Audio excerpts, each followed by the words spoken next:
We're at the ballet.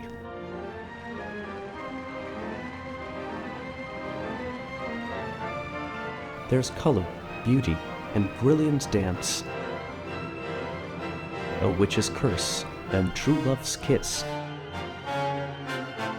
The spectacle and story are magical, so much so that it's almost possible to overlook the music that makes it all come alive. In this case, Sleeping Beauty by Pyotr Ilyich Tchaikovsky.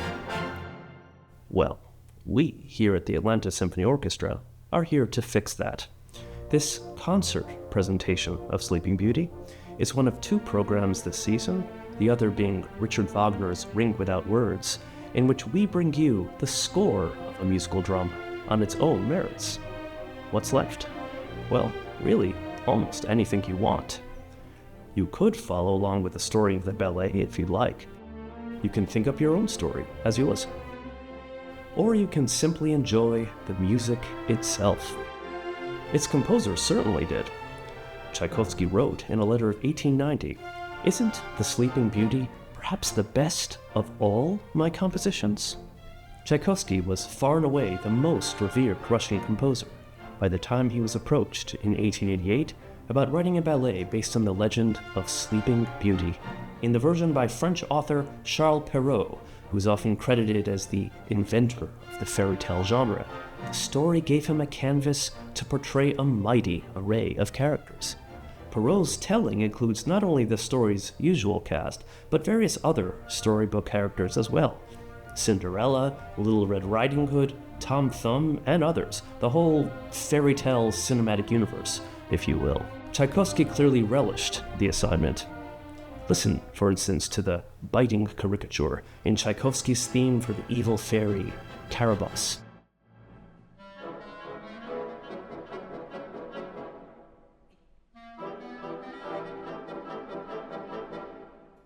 Hearing this, there's no need to see dancers.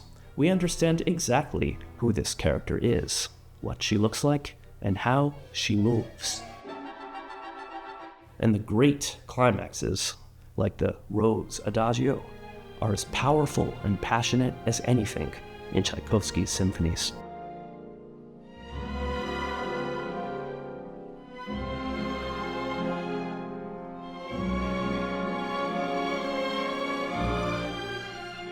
Charles Perrault's story was written in the French court of King Louis XIV, the so-called Sun King.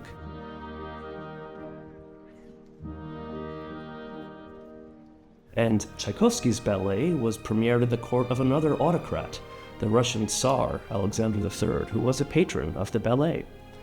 Perhaps it's fitting then that Sleeping Beauty is, among other things, a portrait of a royal court, and not always a flattering portrait.